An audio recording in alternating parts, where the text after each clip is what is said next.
everybody, to the Mr. Boxing Guru podcast. This is the very first episode of 2020, el 2020. Ya llegamos. We're here and we're ready to go.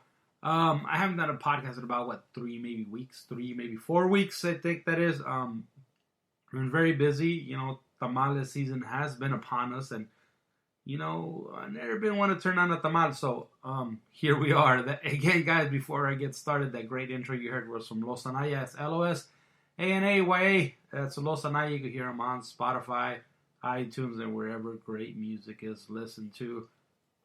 So, guys, let's get to it.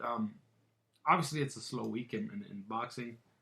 A lot of speculations, a lot of what ifs, Twitter beefs, Instagram posts, and whatnot.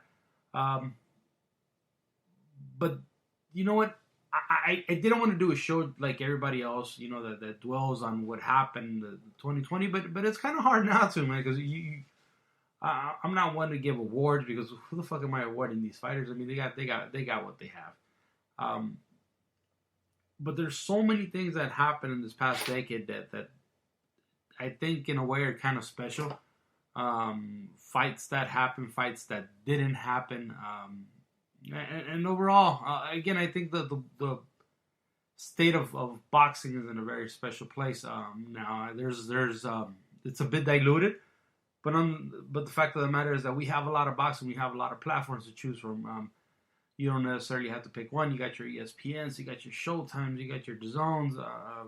And then you have so many ways to watch it that if you can't find boxing on any given week, I mean, there's really something wrong with you. This past decade, I first want to get to the couple of questions that a lot of people ask me. Who's your fighter of the decade? First, I don't really care for that. But you kind of get trapped in the thinking like, okay, so who really was the best fighter? Because I'll be honest with you, just on paper, I was thinking, you know what? Let me go against the grain. I think it's Andre Ward. I mean, he went through a Super 6. He went through a healthy Kovalev. Managed to finally, I mean, he's an Olympian, he's a gold medalist. Shit, why not? He had maybe not the biggest names, but definitely some of the tougher opposition. And I think he was the best fighter, I mean, in a way. But if that's the case, I mean, we have Floyd that was fighting this last decade. I mean, but Floyd was able to make Floyd came to being a prize fighter and not leaving a legacy this decade. I think his legacy leaving decade, I guess you could say, was for the 2010s.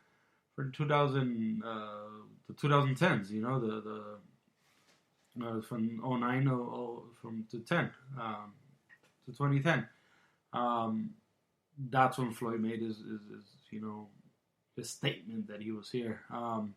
There's the great Manny Pacquiao. Manny Pacquiao, I think he had an extraordinary run. He managed to fight all these fights. Managed to move up in weight.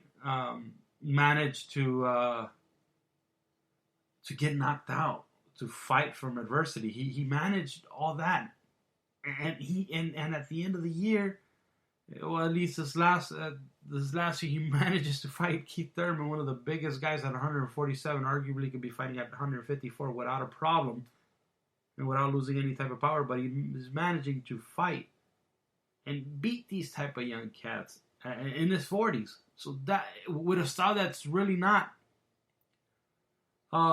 permitted, I guess you could say, that's not that old age isn't very welcome. The guy still is faster than most guys at 147. He's faster than most fighters, but again, he's still a great fighter. But in my opinion, when it comes to having a fighter of the decade, you have to look at everything overall, And I think I didn't get it at first, but I see why. A lot of folks actually had a Canelo as fighter of the decade, and now that I look at it, honestly, understandably so. I mean, you got to see Canelo. I mean, and I went back on his box score to see, and I'm kind of pulling it up right now.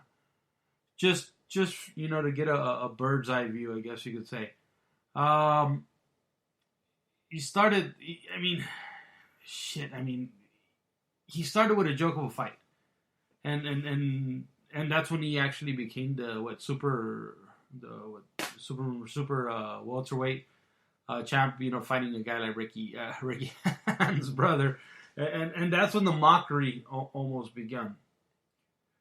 But the fact that his team got him to fight for 154 belt versus a guy that was very undeserving at 100, and that wasn't even a really much of a rank 147 pounder, a guy that the WBC was able to manipulate the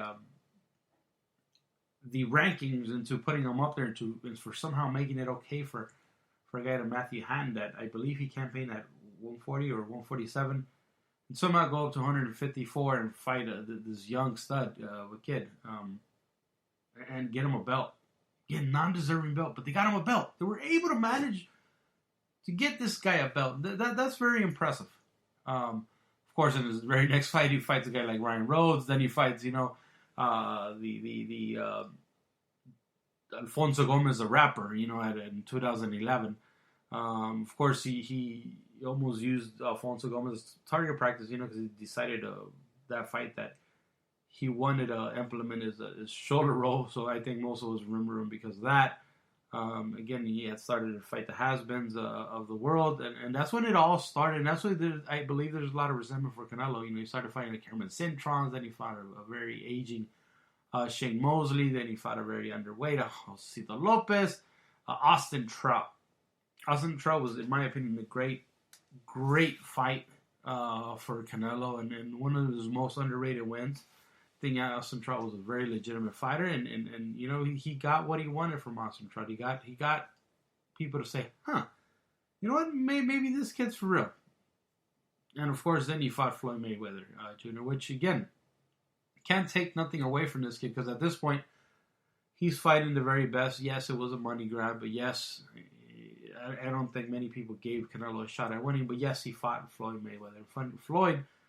And this is a very underrated win for Floyd Mayweather. Yes, we'll give Floyd a lot of shit about Canelo being too green, but Canelo was what he was going to be. I mean, at that point, he was a good fighter already. So, of course, then he fought again, we got to talk about the names. And again, what impresses me is the names, the way they've been able to carry a fighter and at the same time develop him at the highest level. Again, after the Floyd loss, I mean, he went on a winning streak. I mean, he fought Alfredo Angulo, then he fought Lara, again, a very annoying type of fight to fight. James Kirkland was a shell of himself. Miguel Cotto, which was a shell of himself. Amir Khan was the guy that campaigned at 100. He was getting knocked out at 135 pounds. Of course, when a guy at 154-ish or 155-ish, like was a guy like Canelo, wasn't going to do that great. Chavez Jr., again, Golovkin again, Rocky Fielding, Daniel Jacobs, again, another very legitimate win for Canelo. I think one of his most legitimate win aside from the trial fight. And then he, on paper, he decides to be great and fights a guy like Kovalev. That's great manipulation of history.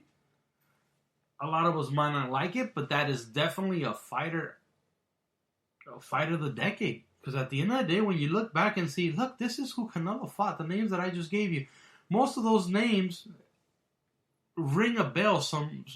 They're gonna ring a bell to you in the future. You're gonna say, okay, I did see Canelo fight these fighters. As time goes by, we're gonna forget in what episode of their life these fighters were. But we're gonna say, you know what, this is who Canelo fought. And you know what, his team, and I think that's why. I know a lot of times people say boxing is a very lonely sport, but at the end of the day, it takes a team to build this type of legacy. And I think that's one thing that Canelo's team has done very well. They've been very meticulous in doing it, and honestly, good for them, man. Good for them. I've enjoyed the Canelo run, as whether I'm cheering for Canelo, whether I'm against it, because I was very against it when the Josito Lopez fight. I was very upset. I was even at the fight. I was very upset looking at the fight, thinking, "What the fuck am I really watching?" But he's definitely that fighter of the decade. At least in my opinion, I could see why a lot of people have him. I think we have to dwell on again. Is he the best fighter that fought this decade? No. Is he the best fighting specimen? No. Again, there's Pacquiao, which again he's arguably, I don't know, maybe top 20 in history. There's Floyd again, maybe arguably top 20 in history. Andre Ward, I think, is a better fighter than Canelo, but he's done the best with his abilities and to create a name and to create a legacy. That has been Canelo this past decade, and let's see what he has in store. Can he do it again for the next decade? I don't see it. I think we have Canelo for maybe about another 5 years, and then that's it. If that, because that'll be an extremely long career, especially for a fighter that has been in as many fights as Canelo, and that has had that much money presented to him as Canelo. So we will see. As far as fight of the decade, you know what? It's a funny story when fight of the decade is, because there's so many perspectives. I mean, for fight of the decade, I remember Segura Calderon in the beginning of the decade. Again, Ortiz versus Berto, the great Pacquiao, Marquez knockout. That was a great fight as it was going on. Bradley versus Provodnikov. I remember Bradley versus Provodnikov because I was one of the few 100 people, not even 1,000, 100 people that were at StubHub at the time in Carson, and it was nobody there, but it was a great war that actually happened. Matisse versus Molina was a great fight. Vargas versus Mira when Mira was pretty much knocking out Vargas, and then here comes Vargas, and it was just a great back and forth fight. Joshua versus Klitschko of recent memory. Canelo versus Golovkin, too, which was an amazing fight, amazing back and forth fight. And 2019, I can't even remember what happened in this card. But one, at least for me, and I'm not saying, I'm not knocking anybody's pound or fight of the decade or whatnot, but the one that I remember off of the bunch a bit more is Ortiz versus Berto. I was always a big fan of Ortiz, just the way he moved. To me, Victor pranced in the ring, sort of like what a lot of people feel about Loma, but Victor did it. He danced, he went in and out very smoothly. He was a strong kid, but Victor was fucked up in the head. The kid just wasn't right.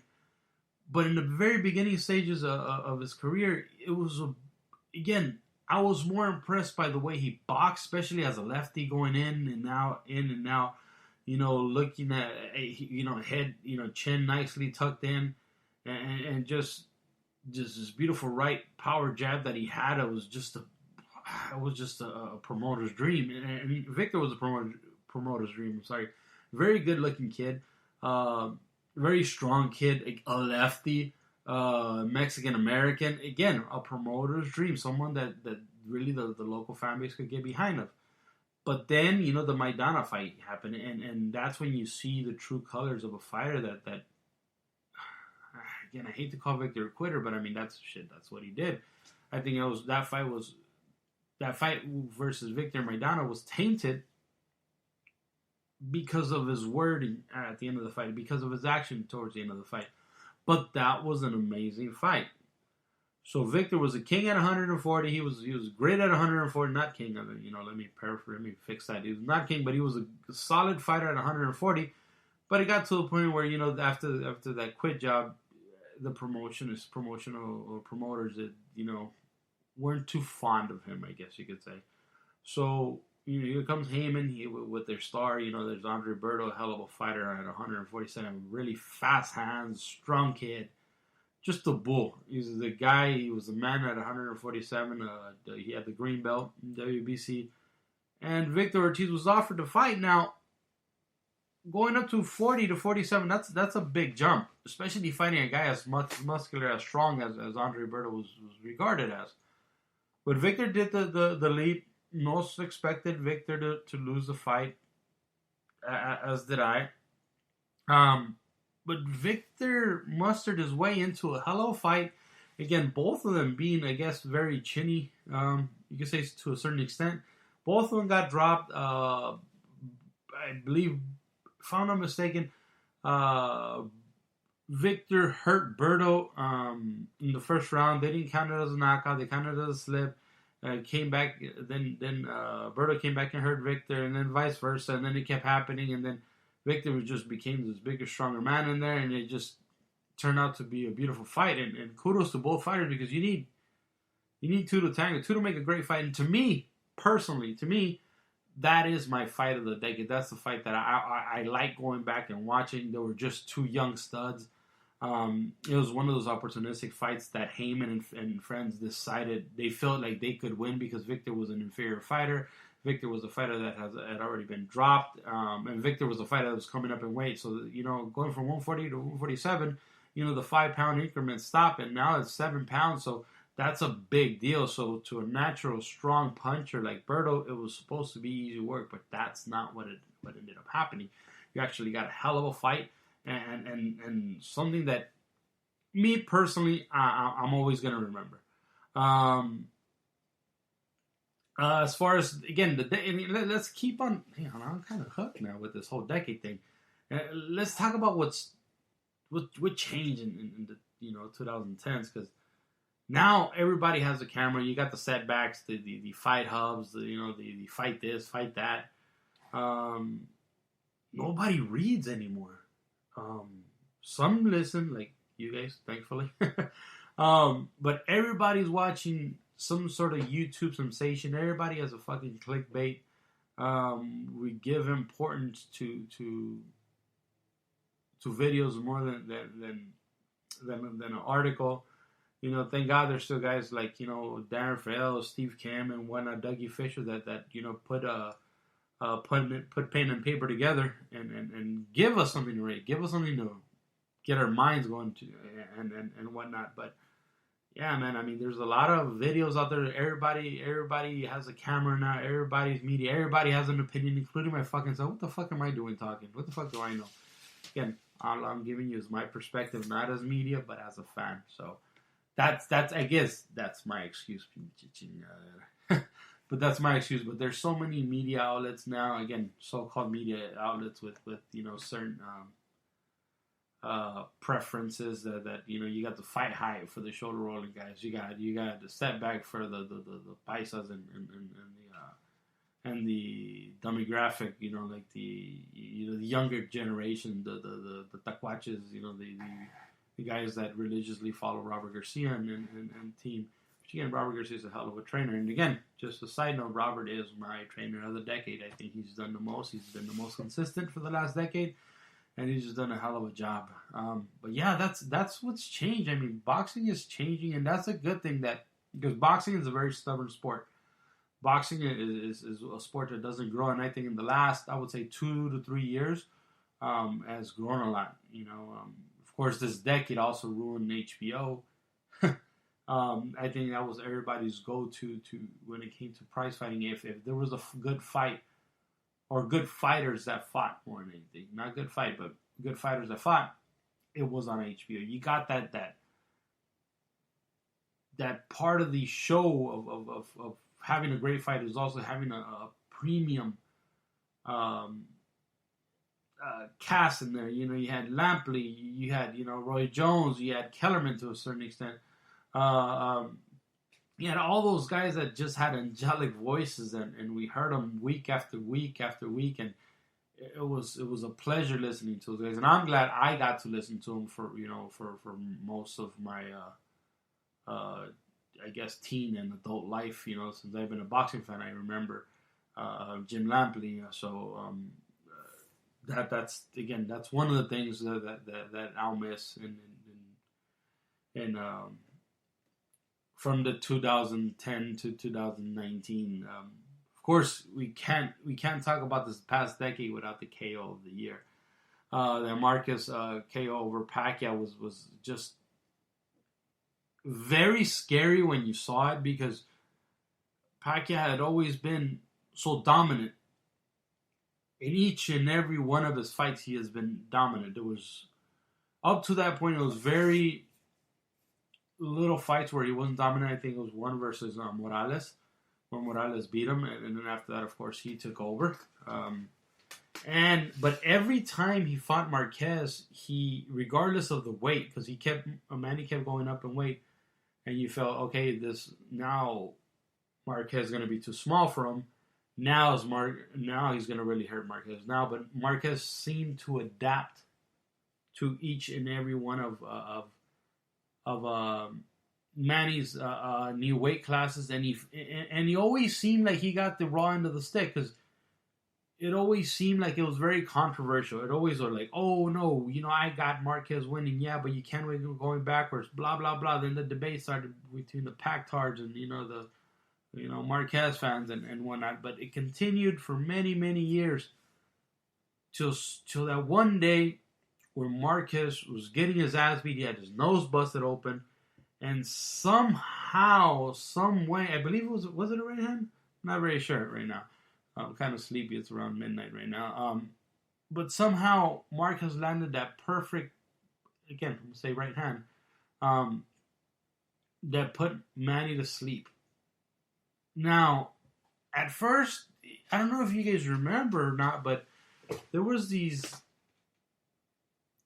I guess we all thought that Marquez was dirty. I mean, we all thought Pacquiao was dirty because he was going up in weight. It just didn't make sense the way he was going up in weight, how good he looked, how much of his power he brought. I mean, with the knockouts of Ricky Hatton, when he stopped Cotto, when he retired De La Hoya.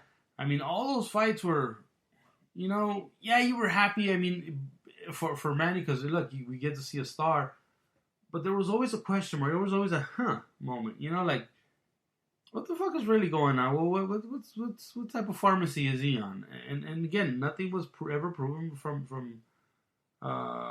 Manny that he was on any type of performance enhancing drugs, but there was always that doubt. And then Marquez comes to this fight, and he looks just as big as, if not bigger, than Manny Pacquiao, and he almost looked like he has jailhouse muscles. I mean, he looked like an OG, triple OG cholo from the penitentiary, and he's able to put Manny Pacquiao away. Now, this fight was huge for boxing. The knockout was huge for boxing in general, but it was huge for Mexican boxing. Marquez wasn't as accepted as the Barreras, as the Morales of the world, and they were all in the same generation. But now with this knockout, everybody almost put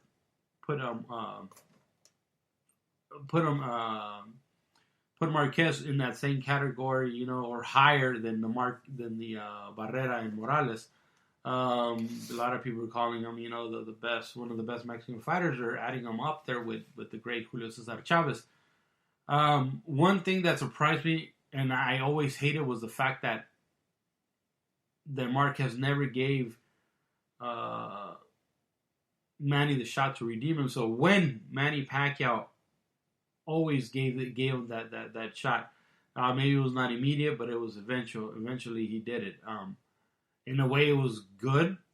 I didn't like it then, but it was good, I guess, because now he cemented his legacy. I mean, he was that guy that at that point, we thought he had retired Manny Pacquiao. But yeah, that was my knockout of the decade. I mean, it was just so, there was a lot of them that were really good. A lot of them also that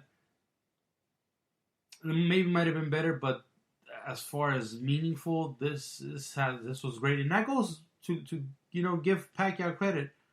That was early in the decade, and Manny Pacquiao just won another legitimate welterweight title. So that's big. One of my biggest, just to switch gears already, one of my biggest disappointments was what boxing in general did with Golovkin. And all of you guys know that I'm a big Golovkin fan. I'm a boxing fan, but of course, like anybody else, everybody has their favorites. what I mean, what did boxing do to what I mean? I'm sorry, by what did boxing do to Golovkin? It's just that he wasn't able to get the fights, the names. Like, you know how Canelo, we talked about the names, he got all those older names. Golovkin didn't have that luxury. Golovkin didn't fight, the Hopkins. He didn't fight the Martinezes. He didn't get to fight the Chavez Juniors. He didn't fight. Did he fight? No, I don't think he fought the Andy Lees. So there was a lot. He didn't get to fight the Kelly Pavliks of the world. So he was fighting the best possible names that were permitted, and he became a boogeyman. He was fighting the only guy, again, the top names, not the Charlos, not the Canelo. Nobody wanted to fight this guy. Every interview, I think, especially by Max Kellerman on HBO, every interview he was asked, and this is, I'm referring to Canelo, will you fight Golovkin? And Canelo's answer would always be, hasta el diablo si me lo ponen enfrente, which he would say something about, I'll fight the devil if you put him in front of me. But this happened fight after fight after fight after fight. I think Golovkin gave his prime to the cabins in Big Bear. We never got to see the true Golovkin. We saw a man get old in the ring. We saw he deserved an appropriate dance partner in his prime. He never got that. We didn't get the opportunity to see it. We got the opportunity to see him fight a lot of, I'm not going to say mediocre fighters, but a lot of fighters that, again, he beat and he beat in dramatic fashion. But we never really got to see him in a well-deserved war. He's the type of fighter that almost needs that. The time that we did see him verse in a well-deserved war started with the first fight with Canelo. Again, a fight where Canelo fought, I'm not going to say scared, but he boxed. He boxed as he should have versus the bigger puncher. Second fight came around, Canelo decided, he was going to be able to push him back, and he gave him a hell of a fight. They both gave us a hell of a fight. As a matter of fact, I believe it was fight of the year for that specific year.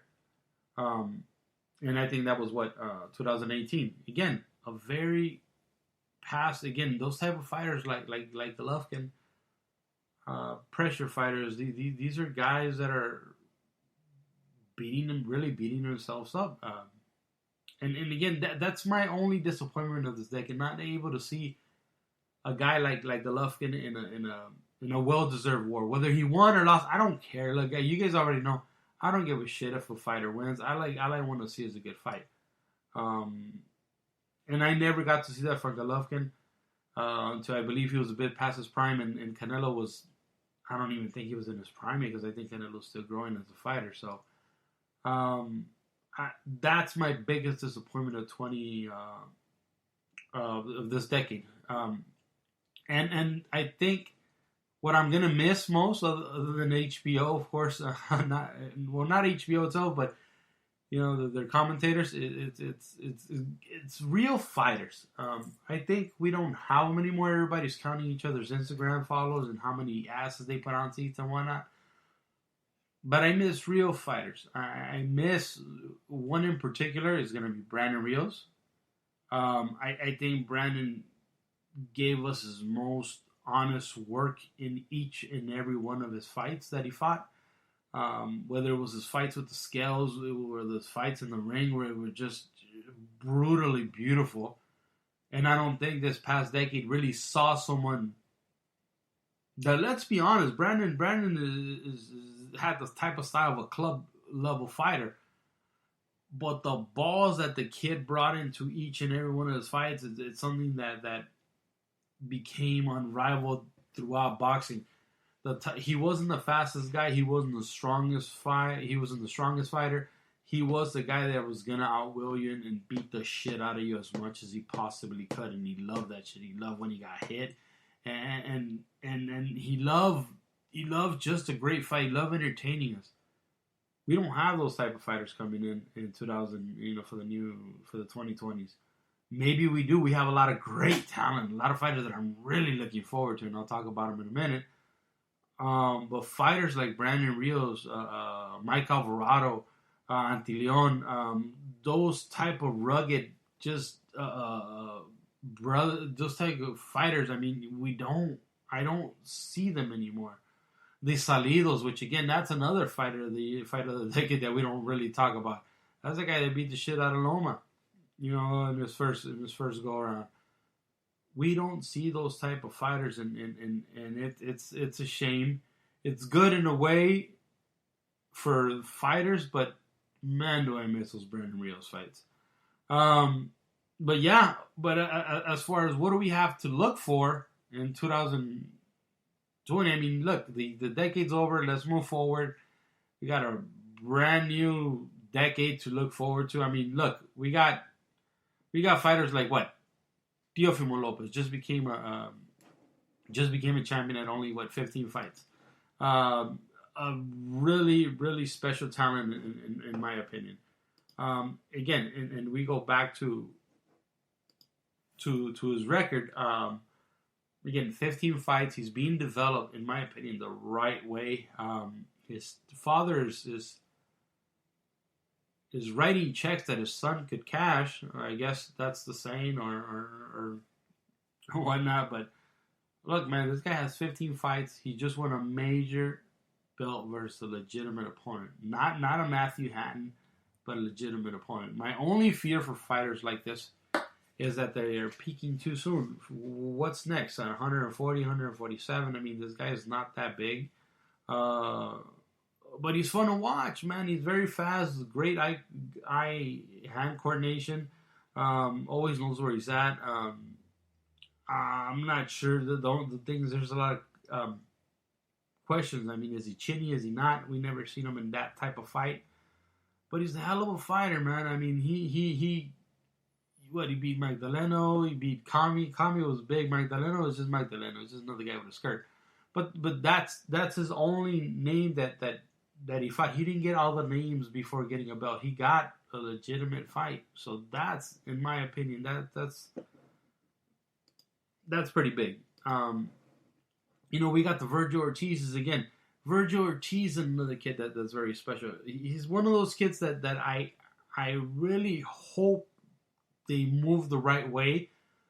I don't think getting a belt is the best thing, because in my opinion, when you get a belt, that's it. You got to fight the best. You got to fight who's coming, and you got to keep it. You got to keep it moving. But I mean, Virgil Ortiz, without winning a belt, I think, in my opinion, he has better names than a guy like Teofimo. Again, not comparing their careers or nothing, but Brad Salomon's a decent fighter. Antonio Orozco's a hell of a fighter. Mauricio Herrera's a solid fighter.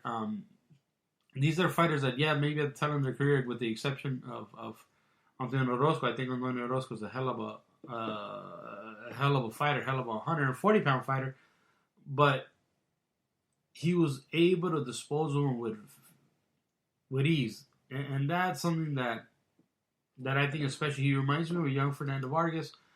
The question is, how do you move? How quickly do you want him to get a belt? Do you want him to get a belt this year? I think it's obviously he could beat the guys at 147 pounds. That's not a problem. I don't see any of the guys letting their belts go, unless we finally get the Crawford Spencer, one of them just decides to relinquish the belts. You guys got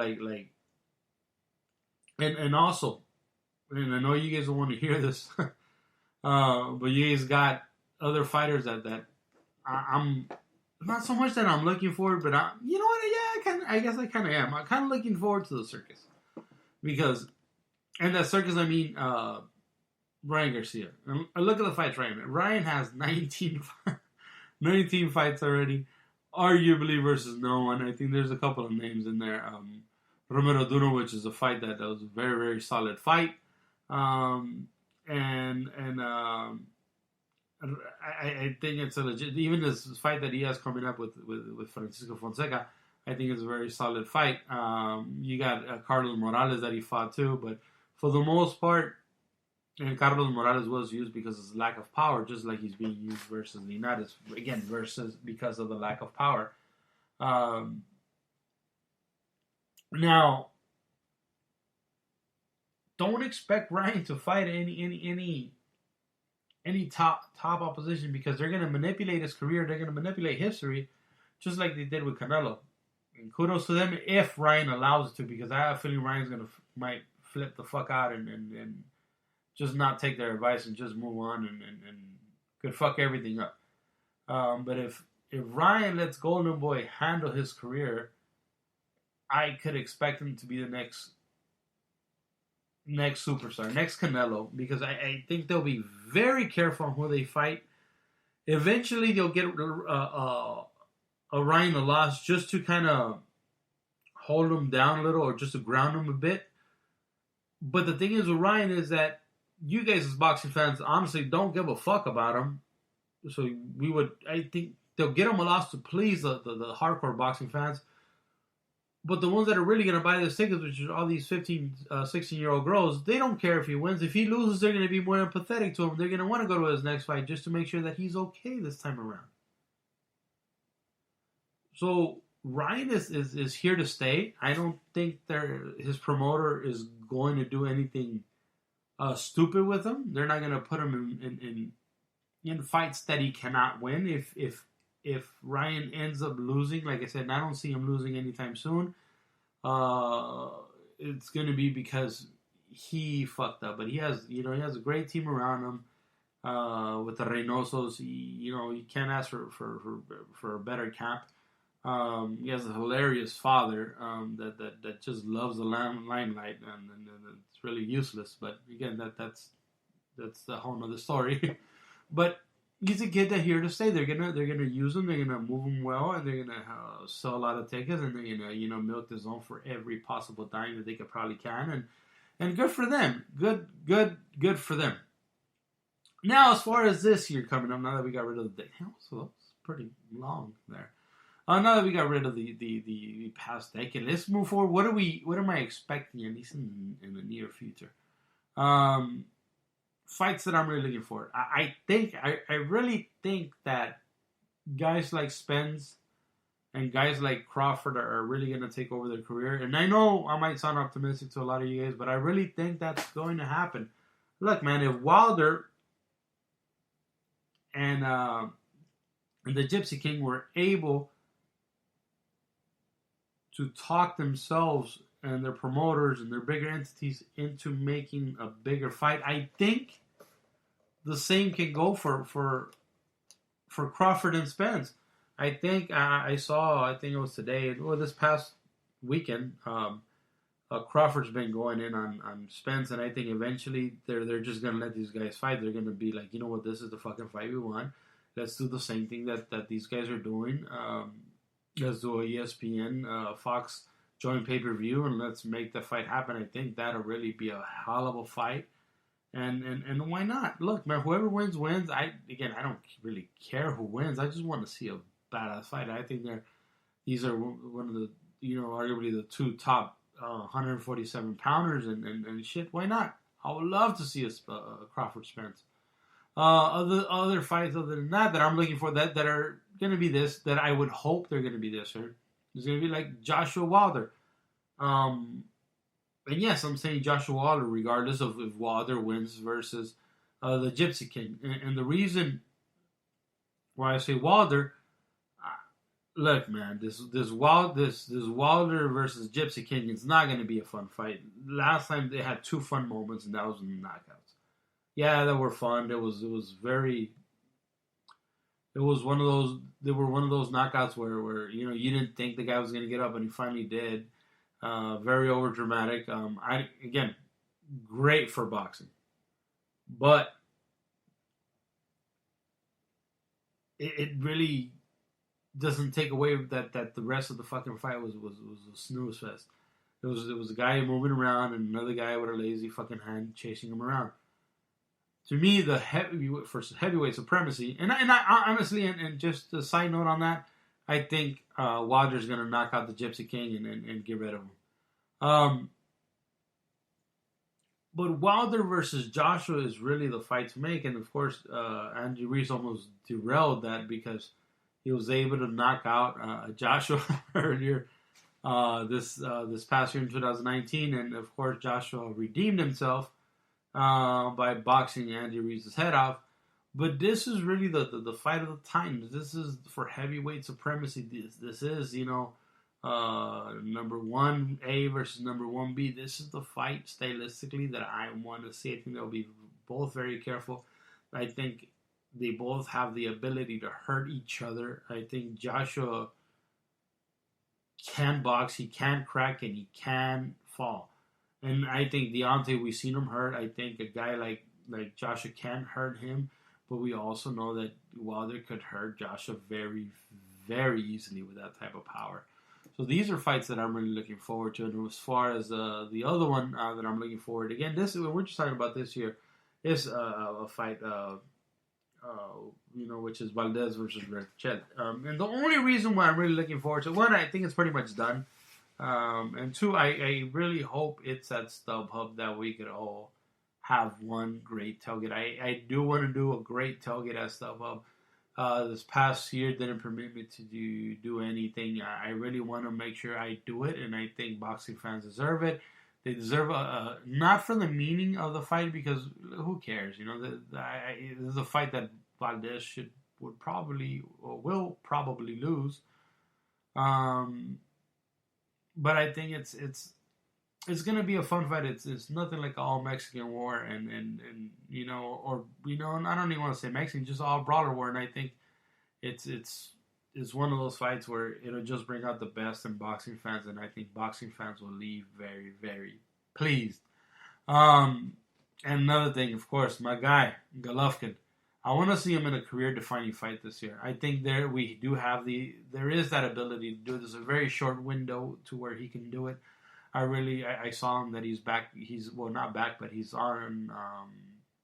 He's up in Northern California on the snack facility, getting yoked up. So hopefully that does some wonders to him. Freshen up those legs, and he has again that career-defining win. With that said, guys, I think that's it. So this was the podcast about nothing and everything from 2010 till now. Hopefully we have a great year, guys. This was the first year. I haven't even had a year. I think it's almost a year that I started the podcast. I went on my own. I was with some guys, with Marquez, with the boxing rundown. I was over at Legends Gym. I left because I was scared that one day the doors will close on that gym, because you hear all these rumors and whatnot, and shit happens. Turns out that the gym closes doors, so eventually it'll open. But again, whatever happened, I wish them all the best. But that was always my fear, that I didn't have a home to talk to the boxing fans that I've talked to when I was doing their show over there. Glad they're still doing their show. I'm not sure where they're doing it, but the fact of the matter is that gym is closed. Supposedly it's going to reopen, but I'm glad I decided to start my own podcast. This is my podcast. No one tells me what to do.